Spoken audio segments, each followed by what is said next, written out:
How do you do, fellow gamers? And welcome back to Weapon Select. This is part 2 of the Sizzle Season weapons. And we're going to be starting off with the H3 Nozzle Nose D. The H3 has just not been in a great place so far. The kit that it got was really not great for it. It was a kind of long-range, crossfire, defensive sort of weapon. You know, something that in past metas has been seen primarily for its ability to farm specials quickly, because this is kind of a lot of paint to put on the ground this quickly. And it was given Tacticooler as its special. If you're going to have a support weapon, a good painting weapon, you need a special that's worth painting for, because otherwise you're just not getting quite enough value out of that paint for it to be worth sacrificing any kind of fighting or pushing capability. And Tacticooler is not a bad special. In fact, it's better now, ironically, than it ever has been, just now that this new version of the weapon came out. But this is not the weapon that actually wants Tacticooler. This is a weapon that is trying to zone the enemy out, that's trying to hold its position and not really get moved out of the way, but also not push in very fast, because it's really bad at doing that. It doesn't paint its feet super quickly. Anytime you're firing the weapon, you have to wait for that entire shot to fire. I'm holding down the ZL button, and I'm just taking that long to get down into the ink. That's enough time for a lot of weapons to just splat you, straight up. So it's not a weapon that wants to be pushing around blind corners, exposing itself around ledges. It needs to play very carefully and positionally and paint defensively for itself if it's going to move up. And Tacticooler is a special that works the exact opposite way. It is a special where you get it, and then you run into the enemy team and feed, because as long as you trade, you're still doing fine. Because now you're up on your opponent. You have a 3-second respawn timer, and they have a 10-second one. So you get back out onto the map quicker, and just going 1-for-1 is an advantage. So that's why it's great on something like the Tri-Nouveau, because the Tri-Slosher is very good at trading. It's not very good at getting clean kills, but it is very good at trading. And as long as it's able to do that, it's getting value out of the Tacticooler. And the NZAP is also pretty solid at fighting, and that's why we're seeing those two be some of the better Tacticooler weapons.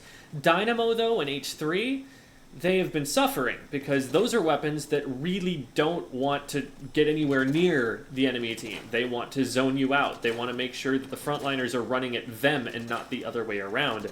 And so it was a huge mismatch, and for a weapon that, again, is so built around building for a support special, it just wasn't going to work. So that's a weapon that was just not used at all competitively. It was probably one of the lower use rates in tournaments out of anything. So enter the H3 Nozzle Nose D, which now gets the slightly modified Big Bubbler. This is only marginally better, unfortunately, for this weapon. The Big Bubbler sees some use on tower control, and that's about it. So a little bit on Splat Zones too, I should say. That was, back at a time where it was in significantly more use when, Crab Tank and Tri-Strike weren't as prevalent. Tri-Strike in particular, because that is a really popular option right now, and it's something that makes it very difficult to run Big Bubbler. So those two modes, it works pretty well. The reason being, Big Bubbler doesn't move.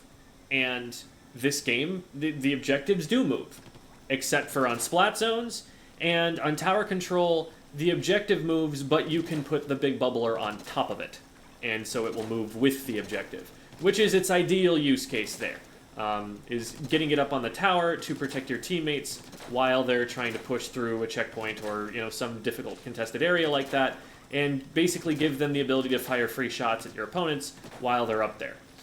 That's not to say that it can't be used elsewhere. Any weapon can set it up in a place that would otherwise be too dangerous for it to stay, for it to get pushed out of, and then it can stand its ground a little bit better for a short time before the bubble gets shredded, and that can be valuable. Things like a roller, for example, or a junior actually benefit a lot from that, because those weapons are relatively short-ranged, And in order to be able to do damage to them, you have to push into their range, which is exactly where they want to fight you. So it works especially well for them. Here, you're using the weapon to get Big Bubbler, basically, and the other, advantage of it is being able to hold its ground pretty well. And the Big Bubbler does synergize with that. So, essentially, this is a weapon that you're able to stand your ground with and really make it kind of difficult to push into an area while you're painting for more Big Bubbler. It's probably not seeing a ton of use in competitive play anytime soon. It is also competing for its spot with the Zinc Mini Splatling, which has long been a popular weapon for the Big Bubbler. And that's generally the one that I've seen people use when they've wanted to splash a Big Bubbler into their comps.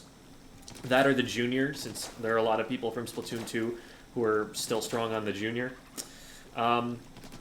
I don't see this seeing a ton of use, but the one niche that it does have is that it puts more stuff in between you and the enemy team than any other weapon in the game. Like, if you really want a force field around yourself, you've got splash walls you can be putting out, you've got the Big Bubbler that you're going to be farming pretty quickly. Like, you can make yourself a fortress. It's just in this game, you don't want a fortress, you want a tank. So, it's not quite as useful, I think, just for playing these particular objectives than a weapon that you'd really want to run at a top level of competitive play. Even so, definitely a step up, I would say, from the previous kit. It gives it a lot more combat capabilities just because it has the time to find its shots. If you don't get your one shot, you have time to fire that second one and get that extra damage in there. And the Big Bubbler sees some use on a comp that would be willing to run an H3 as opposed to the Tacticooler, and so it's definitely got better synergy and it's in a better place. And we'll run it here on tower control and see what we can get done with it. Basically, get really good at aiming with this thing, and especially work on being able to hit the 3-shot on the moving targets, because that is hard. You're going to need to lead your shots a little bit to be able to hit those. And you're also going to just need to keep your aim very steady while the shot is being fired to ensure that you're not overshooting, that all 3 shots are actually going to land instead of anything missing. Oh man, ended up on a double backline comp. That's kind of not what we're hoping for here. So this is going to be really disconnected. I'm going to try and play a little bit more aggressively here because we have a Tetradually, and there's nobody else who's going to follow up on the Tetradualies going in, if not me. So, afraid I am of being in a position like this. I'm just trying my best to help the Tetras and let them get in. Oh, like I did not want to be underneath a roller when they were doing that. That was spooky. I'm going to let the missiles run out. I don't want them hitting the tower while I'm on it. Pop this up here, but probably have to... Oh, that went past the tower. I thought I was going to hit the tower and stop. Actually, would have been safer for me to stay on it. So we've got one down here. I'm just going to make it my goal to be difficult to move out of the way. I'm not going to go, into a very aggressive position here. I'm going to play pretty conservatively. But I'm going to get paint on the ground to support my teammate. And then put Big Bubbler up here.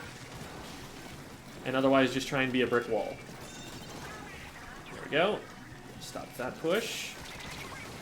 If I can get up there on the top right, that's not a bad vantage point, just because I have a little bit more range than something that's likely to be pushing there, and I might be able to stop them. Splash walls are also really good because it's a narrow area there. So that's one idea that I have here. I'm not an H3 main or anything like that, so that's my decision-making, but that might not be the decision-making of someone who would main this weapon.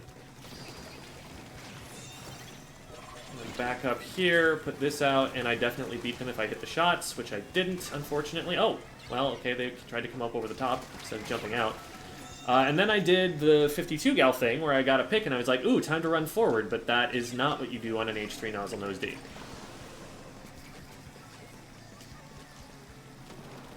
One of the things that's throwing me off is that I do play a weapon with the splash wall, and so in trying to play the way that I play around the 52 gal splash wall, I am making some positioning decisions that are questionable, to say the least.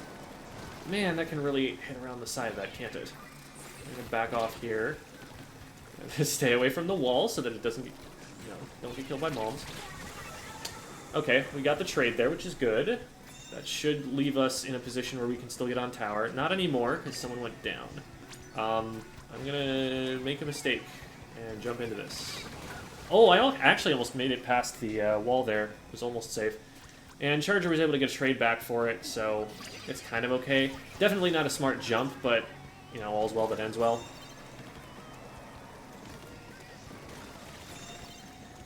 Okay, we'll get up here, and we'll try to set this up and prevent this angle of approach. Did they fall off? No, they didn't. I was looking up at the top right, like, they should be down by now if they fell off. So we'll pop this here, and that should be the end of the game. There we go. So, lots of over-aggression there, but like I was saying, general idea is just get in their way and paint enough that you can get in their way more by popping a big bubbler on that spot.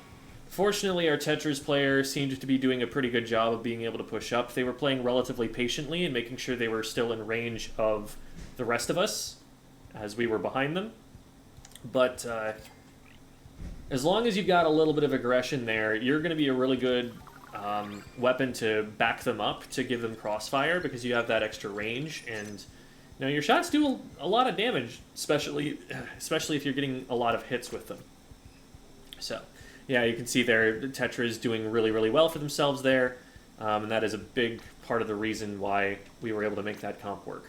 Next up, we have one of my personal favorite weapons of the patch, which is the Rapid Pro Deco.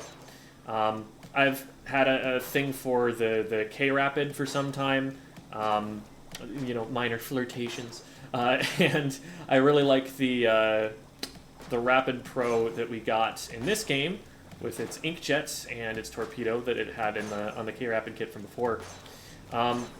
And this feels very similar to play. Obviously, it's a different main weapon. It's a little bit longer range, and it's able to poke, but it's got a little bit slower fire rate. But it's going to be able to function in the same sort of like zoning play style. So this is basically an anchor weapon that you're running to be able to support your teammates in fights and be able to play from relatively far back. The Killer Whale is very well suited to that role. Killer Whale is a special weapon where even if you're out of range to be a part of a fight, you can just pop it in the direction of that fight and still have an impact on it, which is awesome. You're also able to poke around walls that you wouldn't otherwise want to be peeking around with something this long range and this slow fire rate, which helps you, again, with having an impact on stuff that's further away. The line marker is, of course, not great for any weapon that it's on, but it does have synergy with this in that if you hit a direct, line marker direct will get the splat for you, and it's faster than firing a second shot. So that's something to bear in mind. It's also something to bear in mind if you're just, poking at someone with the line marker, and then you get a chance to fire a shot at them, maybe because you were tracking them with the line marker, and that can help you get some splats there as well. I generally don't throw a ton of these, and I think if I were to get a little bit better at them, they might be a little bit more a part of my playstyle, especially since, they don't take that much of the ink tank up, so it can't hurt to try a few of them here and there. But it is still, significantly more of your ink tank than a single blaster shot is. Here's the comparison. So, line marker, blaster shot. Blaster shot does significantly more damage, can also hit multiple players at once. The only advantage you get out of the line marker is slightly more range and the ability to mark them, and the disadvantage is that you can't hit people around walls, which is kind of this weapon's thing. So, it's definitely not great, but there are far more weapons that would dislike it more than this one does. This actually does at least get something out of it that's worth having. So As far as line marker weapons go, you're not hurting too much for it. So I've used this a little bit in, just some casual play and whatnot, and had a good time on it. I think I have a generally pretty good sense for how to position with it. You're kind of trying to be the bully and put your hand on top of the little kid's head as they try to swing at you, and they don't have the wingspan to be able to hit you. It's that sort of deal. Any sort of aggressive weapon, you're going to be able to bully with this, because as soon as you know where they are and you're in range of them, they have to move. Now, you do still have to be very careful about their big brothers with the sniper rifles coming in. You don't want to be in range of a charger or a splatling, because they have a much faster kill time than you. And so for those situations, you really want to be using cover to poke at them, instead of trying to expose yourself out in the open like you might against a short-ranged weapon rushing you. And that way, you'll be able to contest them without them being able to hit you, in the same way that your range lets you play that way against a short-ranged weapon. You want to continually apply slow forward pressure. You don't want to be sitting in one place for too long, for one thing, because they're going to know where you are, and you're not super fast if they plan an ambush and get to pull it off on you. But for another thing, because you're here to make the enemy team move. You're here to make the enemy team respond to you in ways that maybe your front line can follow up on. If you flush someone out from behind cover, that will often give your teammates the opportunity that they need to get that player. You can also, move someone out of the way to let your teammates move in. You want to be playing, in order to support your front line. You don't want to just get into your own little world and go for individual plays. You really want to be shooting at something that your teammates are looking at, and making sure that your slow kill time is supplemented by them being able to hit like a shot or two with a shooter and combo with your directs. You also want to be painting really defensively with this weapon.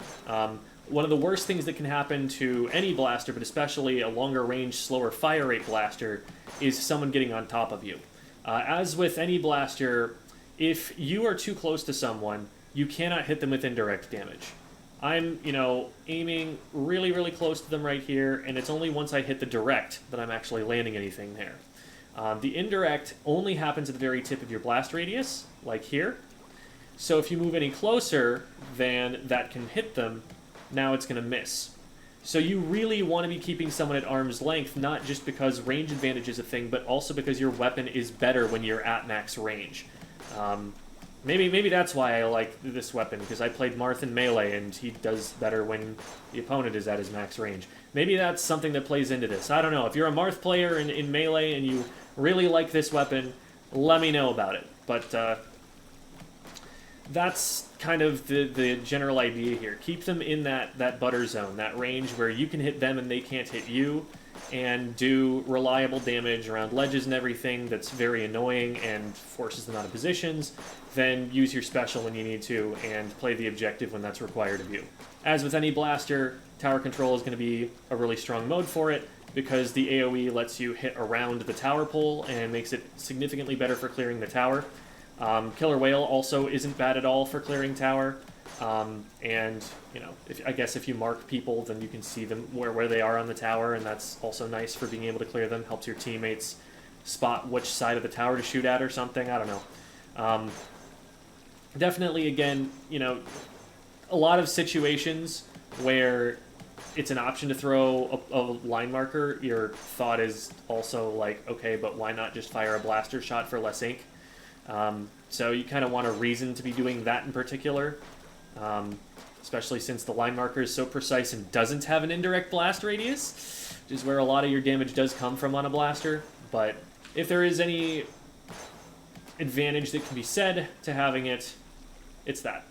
One other really important piece to remember about this weapon's damage combos is that there's an indirect, which will do 35, as we see there, but there's also a spark. If you hit the ground or a wall next to a target, like this, it has to be pretty close, but you can see it does the 17.5. And that's awesome because that does actually combo with a direct. So if you do end up getting in range of someone, like really, really close, they're up on top of you, and you've hit a direct already, just go for that spark even. You can even aim at their feet.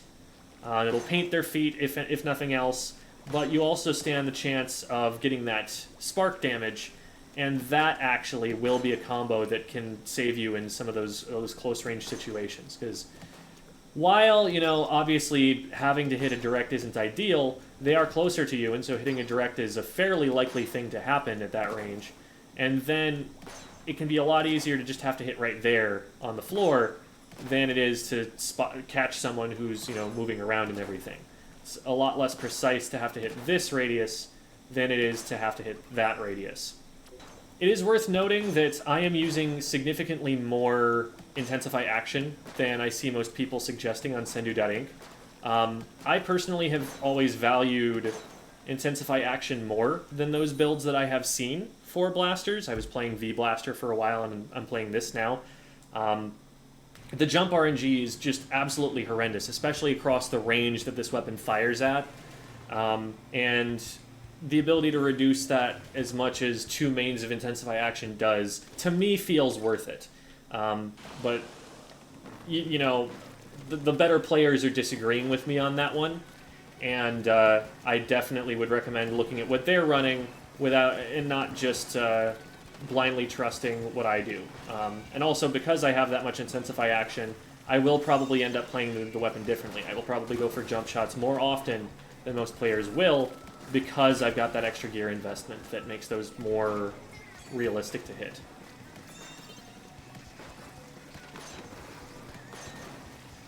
Alright, there's that one. Let's use this on... Ooh, there's someone down here, and I'm glad that I noticed that. Nice. Okay. I was using that to try and clear the charger away so that our frontliner could get up, but it ended up that there was someone who was sharking who I hadn't seen, and I was able to reveal them, and might have revealed them for my teammate too.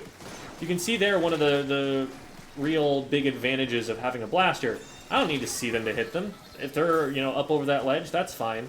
I can just hit my indirect damage on them, and that'll help chip them away for my teammates' sake.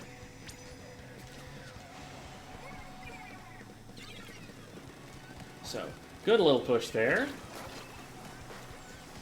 I don't know how I had a second player with that, but that's neat. Charger's watching left, so I should probably...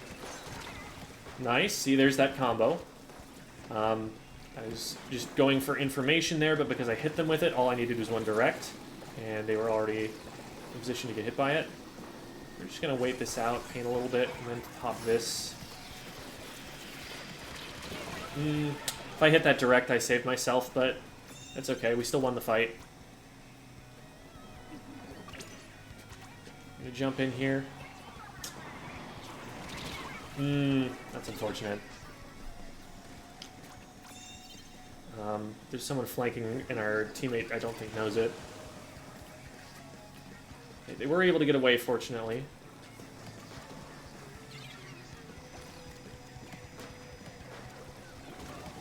And there, see, I forced that player into my teammate's line of sight. I knew there was someone on the other side. They happened to be watching. And once I took away the roller's ability to play that piece of cover, now they were stuck. They had to go out into someone's range. They chose my teammate. My teammate was able to get the splat. Launch this to go ahead. Try and get away from the paintbrush and use our range. They don't even have that much better of a kill time, but if you can use the range, then use it. Okay, so now the challenge is, how do we get up there? This is a relatively slow-moving weapon. Ooh, that's a really nice mark. Might help us. I'm going to try and get a few extra points here. Yeah, we actually get the checkpoint for this. We might actually get the KO. No, not quite. Wishful thinking. I messed up my movement a little bit. I didn't mean to be that far over on the left relative to the tower pole. But getting the checkpoint is certainly worth it. Why does this keep happening? We need to stop just, like, standing in the middle of mid. I'm getting tri-striked every time I jump in. There we go. This one ought to be safe. Maybe not for my teammate, but... we can probably actually move up here, because there's nobody really trying to take this spot.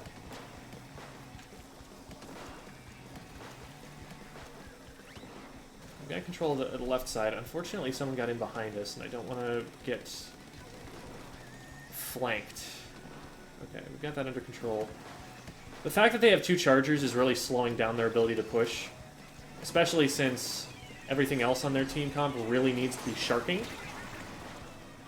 And so all we have to do is check the most obvious positions for them to play from. And hey, look, we found them. Should I have won that? Absolutely not. Am I proud that I won it? Absolutely.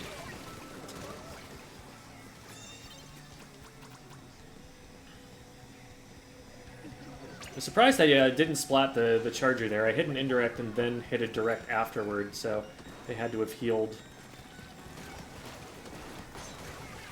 That's that player. Backliners will hate you if you play this weapon, by the way. Like, what can the charger do? That's their entire area on the map that they're allowed to stand on right now. And I'm saying no. You see their #1 splat assister, that is not surprising. Your DPS is really low, but your ability to hit things in various different locations is really great. So you're going to do a lot of damage that leads to a teammate getting a splat, flushes someone out from behind cover so that your teammate can do the rest of the work, or, you know, something like that. You're going to get a lot of combos. And that's fine. That's what the weapon's for. Hey, even more intensify action. Alright. Alright, we're going to finish off this video here with a crowd favorite, the S-Blast. Brand new weapon added to the game recently. And this thing's a lot of fun. So we'll talk about the mechanics real quick. This is, you know, something that was well advertised in the trailers and everything, but in case you haven't given it a look until now, there are 2 firing modes on this weapon. There's the grounded shot, which is fairly long range. It's about range blaster range. And it has a 125 damage direct, so that's a 1 shot. And then a half damage indirect, so I believe it bottoms out at 50. I don't know exactly what causes the damage numbers to be different, but I think it's something like between 50 and 70 damage. So you're going to 2-shot with that, but it is a much smaller indirect radius than you get from other blasters, which is one significant downside. But I think it's very merited, because this also has a second firing mode, which is not that same problem. So when you jump, look at the reticle. Look at what happens to it. Look at the reticle and look at the corners on the outside of it. When you jump, the weapon switches modes, and instead of firing... We'll get the map cleared here. Instead of firing this far, it does this. Look at how much bigger the indirect radius is on this shot, but also look at how short-ranged it is. This is much more similar to a Luna Blaster, but the radius is even bigger than Luna Blasters. It's the size of a Clash Blasters. So, the largest indirect radius out of any blaster, like, I can hit that target from here. You can hit these 2 at the same time. One substantial issue with this is that you, I'm running, I think, like 2 mains of Intensify Action right now, which is not what I actually want for this, because we don't need it. If you do, you know, jump with this and you don't run a bunch of Intensify Action, you can visibly see that that shot is firing to multiple different locations. And so, sometimes you can hit both of these targets at once if you line yourself up just right. But sometimes it doesn't like to do that. Sometimes it'll skew way further towards one target than another. I might not quite have the spacing right to be able to hit them both. But I have hit those both before. These 2 you definitely can both hit, but again, sometimes it will and sometimes it won't. So you gotta watch out for the accuracy, but accuracy is not what you're worried about when you're doing these jump shots, because if you're doing these jump shots, it means that someone has tried to take advantage of the big weakness of the blaster, which is, like I mentioned earlier with the rapid deco, that if you get too close, you have to they have to direct you. That's less of a problem with this one, because if you jump shot, you get this indirect damage really close up to them. See, it's only here that we have managed to get close enough. Oh, that's still hit in some cases.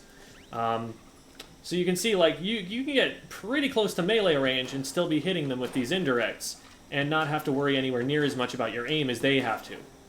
So that's a super nice thing to add on to something that also has range blaster range. Just kind of outclasses the range blaster as a main weapon. There are some benefits that the range blaster has, like the bigger damage radius, but the ability to do this is really great. Now, you might have noticed, I was not using the inaccurate jump shot there. That is because this works like a roller, where if you press ZR and then jump, you get the grounded attack, but you still get to jump. So I can get that really long-ranged, precise direct from out here, where I couldn't hit the jump shot. But then if I get up close to someone and I just need to tag them for like one extra little tick of damage, that's really consistent and reliable because I've got this big Clash Blaster radius to work with. So, very versatile weapon, is powerful in a lot of different situations, and so they gave it one of the worst kits that you can give a weapon.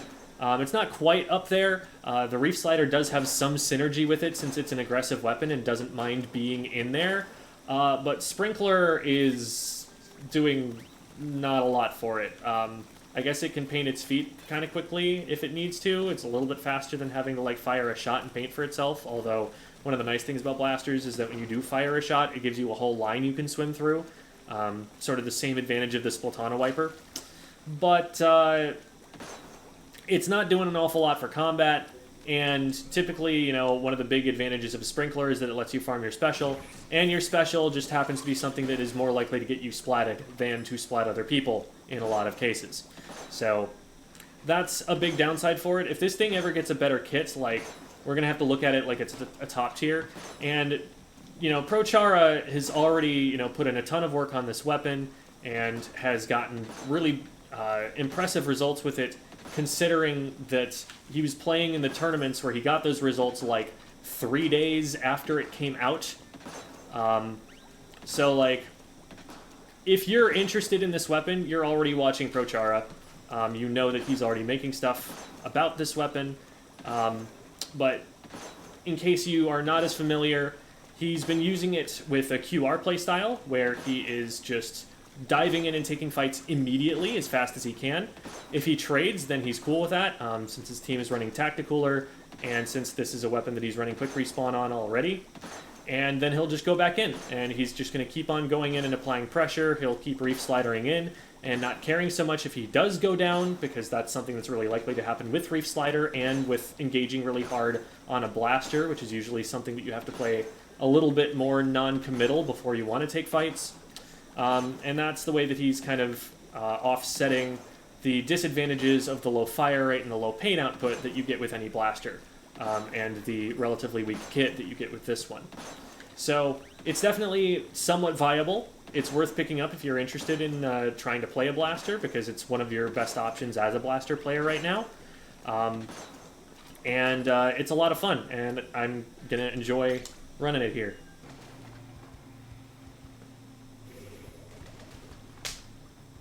We got a couple of enemy S-Blasts on the other team, and a couple of Chargers. What is it with all the backliners today? My goodness.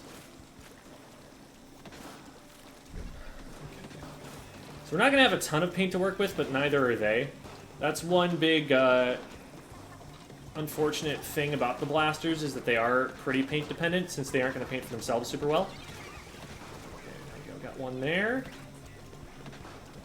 That's the Charger who's around the corner. We want to make sure that we're not peeking that until they've fired their shot. Nice. Just one S-Blast. We know where they are. There we go.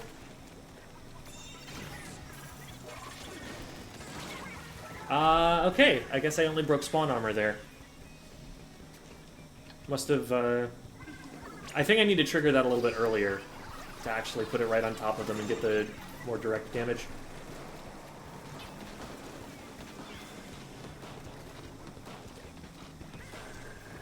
There we go. Same position that we were taking before on the rapid deco, where we're able to use our ability to poke up over ledges against them. Well, alright then. One other thing that's worth noting about this weapon that I didn't mention before is that the jump mode doesn't activate if you just drop off a rail or walk off a ledge. You have to actually initiate the jump yourself. It's not going to force you into that mode unless you are the one who actually initiates it. So if you want to like swim off a ledge and then hit a long-range direct, you can do that.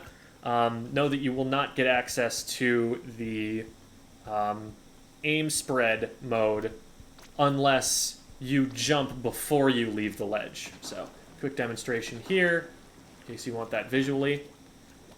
So I'm just going to swim off, and I should be able to hit that target there. You can see I initiated the shot before I hit the ground, and I still hit that. Whereas if I jump shot, now I don't reach it. And that should improve your ability to choose which shots you're trying to take at any given moment. Thanks for watching, everybody. We'll have part 3 out pretty soon where we do the remaining 4 weapons and finish this up.